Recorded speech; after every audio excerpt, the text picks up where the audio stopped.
안녕하세요, 강프로입니다. 이번 영상에서는 신성 델타테크에 대해서 분석해 보도록 할 텐데, 와, 진짜 신성 델타테크가 거래는 정말 좋습니다. 거래는 좋은데 일단 62평의 저항을 받고 있고요. 어저께 제가 이야기를 드렸었던 내용을 다시 리마인드 한번 해볼게요.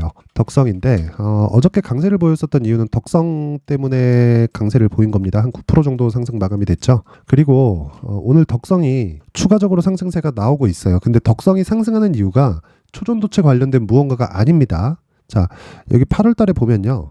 덕성하고 신성 델타테크하고 같이 움직였잖아요. 왜 그러냐면 초전도체 관련된 종목, 즉 테마에 묶였기 때문에 그렇습니다. 자, 그런데 제가 항상 이야기를 드리는 내용이 이 주가는 선반영을 한다고 이야기를 드렸잖아요. 이 선반영을 하는 과정에서 우리가 매매하는 시작점이 있는데 그게 신고가다. 그렇죠?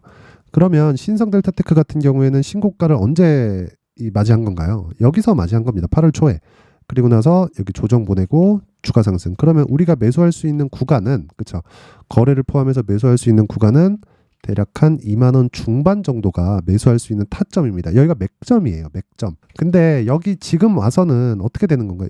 여기 제가 10월 달에도 수익을 크게 냈었는데 이거 뭐 어려울 거 없어요. 여기 제가 여기 이 강프로의 무료 소통방 보면 이렇게 계속해서 이야기를 드리고 있고, 자, 쭉 올려보면 뭐 내용이야 다 나오는 거니까 쭉 올려서 보겠습니다.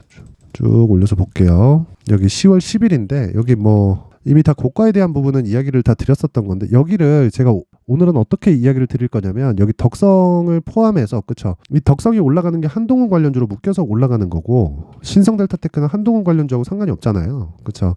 그래서 오늘 어저께는 같이 올랐지만 오늘은 빠진다. 근데 제가 이거 이야기를 어저께 이야기를 드렸단 말이죠. 근데 제가 초전도체 관련된 무언가를 제가 막 많이 알고 그래서 이런 걸 알까요? 아니라는 거죠. 뭐 여기 제가 여기도 보면 여기 10월 10일이잖아요. 10월 10일 날 제가 고가를 잡았었던 게 왜 잡을 수 있었냐면요. 쌍봉이 나왔기 때문에 그렇습니다. 그쵸?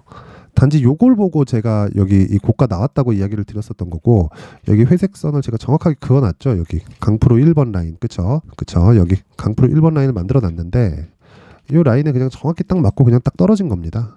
그리고 무엇보다 제가 항상 지금에 와서 강조를 드리는 건 이 정배열 구간을 만들어야 된다. 그 이야기를 드리고 있고, 그리고 무엇보다 제가 어저께는 그렇게 말씀을 드린 게 여기 상승이 나오잖아요. 그쵸? 덕성이 지금 한동훈 관련주로 묶여서 상승이 막 나오고, 뭐 오늘도 막 뭐 장 초반에 상한가 갈라 그러고 막 그러던데, 이런 상황이 나와서 신성 델타테크가 움직여 버리면 여기 올라가야 되는 힘을 여기서 소진시켜 버린단 말이에요. 그러면 힘들어져요. 그래서 제가 어저께 그렇게 이야기를 드렸었던 거, 여기서 그냥 올라가면 저는 이 매매하기 어렵다. 저는 못하지만 일단 올라갔으면 좋겠다. 만약에 내가 지금 보유하고 있었다면 올라가면 저는 여기 구간까지 만약에 온다면 여기 구간에 무조건 매도할 거고, 그리고 6만 원을 가기 전에 아마 다 이 매도를 칠 거다. 근데 제가 이쪽 구간에서도 한번 이 매매를 했었단 말이죠. 그쵸?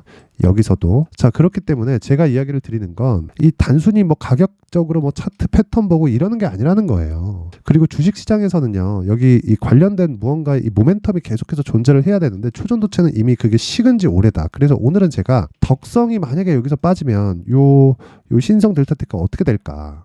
그쵸? 제가 그 전에도 이야기를 했단 말이에요. 이 덕성이 한동훈 관련주로 묶일 줄 모르고 요날이에요, 요날. 화요일과 월요일에 뭐라 그랬냐면 덕성도 그렇고 서남도 그렇고요. 제가 서남, 그쵸? 서남도 그렇고 뭐라고 얘기를 드렸냐면 신성 델타테크는 아직 그 초전도체 관련된 프리미엄이 안 빠졌고 덕성이나 서남 같은 경우에는 아예 그냥 다 내려온 그런 상황이잖아요.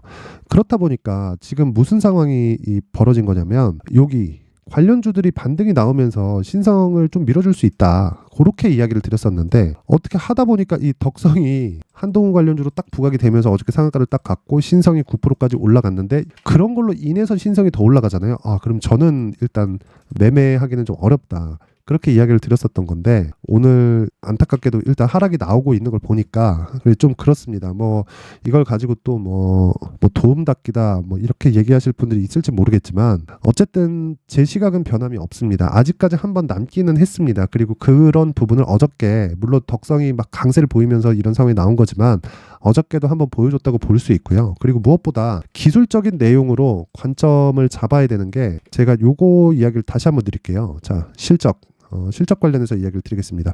일단 신성 델타테크가 여기 지금 시가총액이 1.1조 2천억 가까이 됩니다. 어제 종가 기준에서 1조 1,736억이고 지금 시가총액이 1조 1,433억이에요. 지금 현재가 41,600원일 때. 그러면 여기 보통 성장주 있죠. 성장주의 PER이 이게 업종별로 다르고 그리고 업종 평균치가 다 달라요. 그래가지고 이걸 정확하게 뭐 몇 프로를 줘야겠다 이렇게 얘기를 할 수는 없겠지만 여기 신성 델타테크 같은 경우에 이게 만약에 성장 섹터에 분류되어 있다면 30배 정도를 줘야 됩니다. 30배 정도를. 그렇죠. 평균적으로 30배는 줘야 돼요. 30배를 줬을 때는 이익률이 기본적으로 몇 프로가 나와야 될까요? 못해도 두 자릿수, 아무리 못해도 두 자릿수 나와야 되고 그리고 PER 30배 받으려면요. 정말 보수적으로 보더라도 15%는 줘야 됩니다. 그러니까 이익률, 영업이익률이 15% 마진은 받아야 돼요. 그러니까 흔히 얘기하는 그 OP 마진이라고 하죠. OP 마진이 한 15%는 기본으로 찍혀줘야 PER 30배를 인정을 받을 수 있어요. 근데 신성 델타테크는 지금 그쵸? 요 마진에도 일단 못 미치고 그러면 이 지금 나오는 이 시가총액 있죠. 1조 1,000한 400억 정도 되는 요 시가총액 대비해서 15%를 안 된다는 그 마진율이 15% 이하로 떨어진다는 것 때문에라도 지금은 일단 비싸다. 하지만 한 방 남았다. 왜 한 방이 남았냐면 기술적으로 수급이 너무 좋아요. 수급이 너무 좋기 때문에 그 수급에 대한 부분을 고려하면 여기서 한 방에 이렇게 확 죽어버리거나 그러진 않는다. 그리고 덕성이 그쵸 이렇게 해서 역별 구간 상승을 했기 때문에 여기서 이렇게 횡보하는 과정을 좀 거쳐야 되거든요. 이런 과정에서 신성 델타테크가 들썩들썩 할 겁니다. 그렇죠. 애초에 전 덕성을 매매할 바에는 부방을 기다렸다 부방을 매매하는 좀 그렇거든요. 왜 그러냐면 전 항상 신고가를 하기 때문에 초전도체를 하더라도 신성 델타테크를 하고 그렇죠. 한동훈 이 관련주 매매를 하더라도 부방을 하고 왜? 이게 제일 강하잖아요. 그냥 차트에서 제일 가격 조정이 적잖아요. 그렇죠. 단지 그냥 어저께는 한동훈 관련주로 덕성이 들어가면서 초전도체 관련주가 전반적으로 올라가는 그렇죠. 그런 이벤트 드리븐 성격의 상황이 한번 나온 거고 어쨌든 그렇습니다. 지금 당장에 신성 델타테크의 그 이익률을 기준해서 봤을 때는 1조 1,500억의 시가총액을 인정받기에는 지금 너무 비싸다. 이 시가총액이. 그리고 이 PER 30배 정도 받으려면 기본적으로 300억 정도의 이익이 나왔을 때 10배 하면 3천억. 그렇죠? 30배 해도 9천억이죠. 그렇죠? 그러면 대략 한 40배 정도를 받고 있다는 겁니다. 신성 델타테크가 지금 여기 보면 이익 자체가 한 300억 정도에서 왔다 갔다 할 겁니다. 그렇죠? 300억대, 300억대. 그렇죠? 그럼 한 30배 정도 PER을 받고 있는 건데 여기 보세요. 4% 정도밖에 이익이 안 돼요. 이 왜 그러냐면 여기 5%로 이렇게 늘어나죠. 늘어나는데 이게 왜 늘어나냐면요. 배터리 때문에 그렇습니다. 신성 델타테크 그 자회사 있죠. 신성 ST. 그렇죠. 신성 ST가 근데 또 뺐잖아요. 그렇죠. 빼가지고 상장시켰잖아요. 그래서 이 마진이 유지되지 않을 거라고요. 물론 신성 ST 실적이 그렇죠. 신성 델타테크 실적과 어느 정도 중복되는 부분이 있겠지만 이 부분도 너무 많이 이렇게 신성 델타테크 실적으로 확 이렇게 붙여버리면 또 이게 또 그 더블 카운팅 이슈가 될 수도 있고 그렇죠. 시장에서 그런 평가는 또 잘 안 해준단 말이에요. 그래서 이게 신성 델타테크가 망하진 않아요. 왜?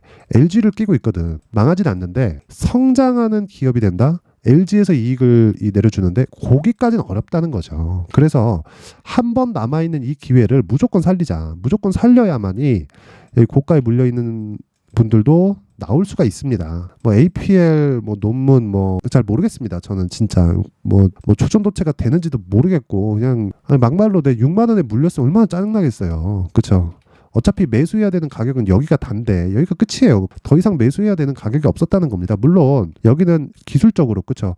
조정 구간이 왔으니까 기술적 반등에 대한 부분을 제가 공략해 드렸었던 거고 여기서는 그 내용이 여기 다 나와요. 여기 강프로의 무료 소통방에 보면 여기 다 나옵니다. 여기. 자 보세요. 이 내려갈 때도 매수하면 안 된다. 그쵸? 요것도 11월 2일이에요. 11월 2일. 근데 쭉 내려보면 계속해서 이야기를 합니다. 여기 매수 31,000원 그리고 반등 딱 확인하고 나서 그쵸? 절대 매수 금지 그리고 11월 14일 그쵸? 시초가 매매 나가면서 이렇게 자 요날 매수했어요. 11월 15일 날 요날 그쵸? 요날 매수를 했는데 요날 매수해서 나왔었던 가격이 36,000원대 그쵸? 36,150원인데 36,300원까지 들어가겠다. 바로 그냥 여기 딱 급등해서 25%딱 먹고 나오고 지금도 한 방 남아있다고 제가 이야기를 드린 것도 그쵸 수급이 계속 되니까 그랬었던 거고 근데 이 밸류에이션 자체는 비싸다 그쵸 그 부분 자, 그래서 뭐 신성 델타테크를 포함해서 뭐 한동훈 관련주나 이런 쪽으로 아마 시세가 연결이 되진 않을 겁니다. 신성 델타테크가. 근데 이쪽으로 인해서 이 덕성이 붙으면서 어느 정도까지는 뭐 시세가 나올 수 있고, 제가 계속해서 한 방이 남아있다고 이야기를 드렸으니까 그 가격대를 저도 계속해서 추적을 할 건데, 그 부분에 대해서 궁금하다 하시는 분들은요, 여기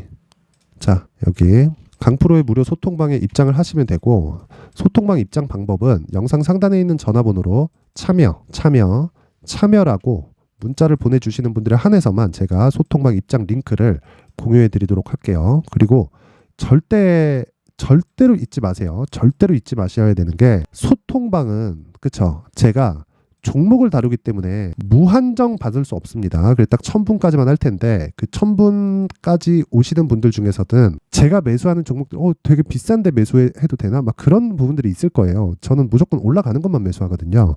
그렇다 보니까 그런 부분에 대해서 각오를 해야 된다. 예를 들어서 요거 지금 보면 사람들이 여기까지 오면 되게 막 흥분을 해요. 여기까지 야 이거 뭐 진짜 되는 거 아니냐 막 그래갖고, 여기 봐봐요. 올라가면 올라갈수록 거래 늘잖아요. 이렇게 는단 말이에요. 이렇게 거래가.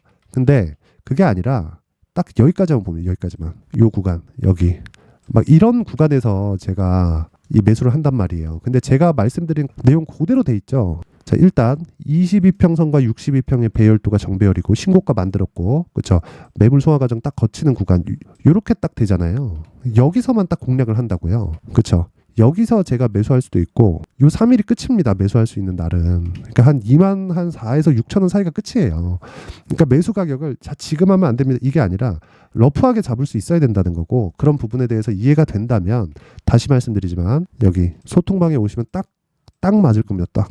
제가 딱 신고가 종목만 가지고 매매를 하니까. 자, 그래서 내가 뭐 신고가 매매를 하고 싶다 하시는 분들은 상단의 전화번호 확인해 가지고 참여라고 문자 보내주시면 되고, 그리고 제가 계속해서 말씀드리고 있죠. 가격이 중요하다고. 그 가격에 대한 전략, 그렇죠. 그리고 단기 보유 전략이라고 제가 말씀드렸는데, 2주 안에 내가 나올 수 있는 가격대, 즉 밸류에이션을 포함한, 그렇죠. 지금 PER 30배 이상 받고 있는데 신성 델타테크가 왜 비싸다고 제가 이야기를 하는지를 제가 여기 단기 보유 전략에 모두 다 기재를 해놨으니까, 요 내용까지 제가 영상에서 이야기를 드리면 너무 긴 이야기가 될 수 있어요. 그래서 요 신성 델타테크 이 가격하고 단기 보유 전략은 여기 19페이지에 걸쳐서 제가 준비를 해놨는데, 제가 무료로 공개를 할 겁니다. 근데 최소한의 성의를 보여주세요. 최소한의 성의는 영상 상단에 있는 전화번호로 숫자 3이라고 문자를 보내주시는 분들에 한해서만 제가 신성 델타테크의 가격 그리고 단기 보유 전략을 공유해 드리도록 하겠습니다. 자, 그리고 자꾸 제가 안 좋은 말만 드리는 것 같은데 진짜 제 이야기 들어서 손해를 안 보셨을 겁니다. 뭐 제 지난 영상을 다 찾아보시면 아시겠지만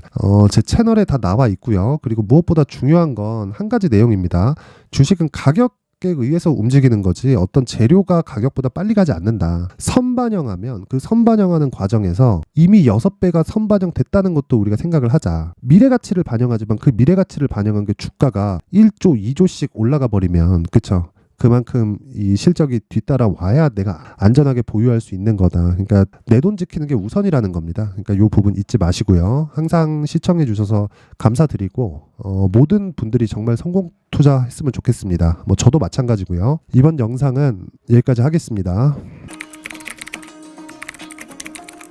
자, 이제 23년도 다 끝나가지만 매매를 하시면서 스트레스를 받으시는 분들이 있을 수 있습니다. 시장이 항상 그렇긴 하지만 그래도 제 구독자분들과 시청해주시는 분들을 위해서 앞으로 차기 주도주가 될 수 있는 대시세 종목을 준비를 해왔습니다. 단타나 짧은 수익만을 쫓다 보면요, 잦은 손절로 계좌가 망가지는 건 순식간이고요. 그만큼 수익하고는 거리가 멀어지겠죠. 장기간 유지하기가 어렵기 때문입니다. 결과적으로 주식시장에서 돈을 벌기 위해서는요, 어떤 계기를 만들어야 되는데 그 계기는 한 종목에 비중을 실어서요, 수익을 보는 것 말고는 없습니다. 쓸데없이 잦은 매매를 하지 말라는 이야기고요. 그리고 한 종목에 비중을 실을 수 있어야 된다는 겁니다. 그런데 이 비중을 실는 과정에서 성장 산업군에 대한 이해가 필요하다는 겁니다. 이 부분을 반드시 기억을 하셔야 돼요.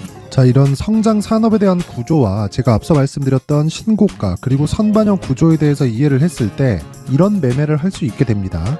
2월 7일 강프로의 대시세 종목으로 에코프로 매수가는 17만원 이에서 진행이 됐고요. 그리고 목표가는 50만원부터 자율 매도 구간으로 잡았죠. 예상 수익 범위가 200% 이상으로 되어 있는데 신고가 이후에 선반영 평균치가 200% 이상이기 때문에 그렇습니다.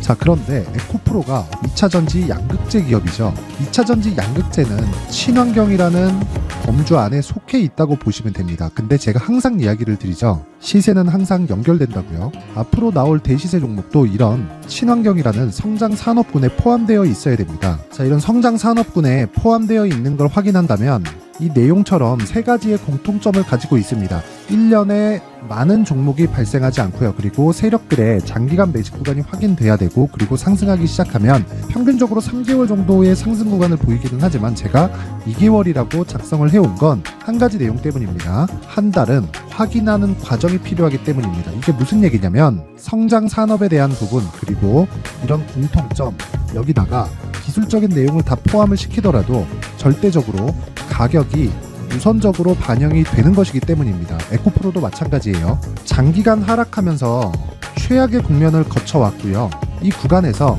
먼저 하락을 했다는 건 앞서 말씀드렸던 내용처럼 고가에 대한 부분이 아니라 저가, 즉 나쁜 부분을 반영한 이후에 신고가를 발생을 시켰다는 건 앞으로 좋을 부분을 반영이 되고 있다는 거죠. 그런데 본격적인 시세는 신고가 이후라고 말씀을 드렸고, 지금은 매물 소화 과정을 보내고 있습니다. 앞서 말씀드린 대로 가격 먼저 분석을 끝냈죠. 그리고 나서는 정부 정책의 방향과 맞는지를 체크를 해야 되는 겁니다. 2023년 대시세 종목인 에코프로도요, 정부 정책의 방향에 맞는 종목이라고 볼 수 있겠죠. 물론 이런 종목들도요, 신고가 이후에 시세를 낸다는 건 반드시 기억하고 있어야 됩니다. 자, 이런 내용을 토대로 23년 상반기 에코프로와 같은 대시세 종목을 준비를 해왔습니다. 자, 하반기 대시세 종목은 영상 상단의 전화번호로 대시세라고 문자를 보내주시는 분들에 한해서만 공유해드리도록 할 테니까 영상 상단의 전화번호 확인해서 하반기 대시세 종목으로 큰 수익 내셨으면 좋겠습니다.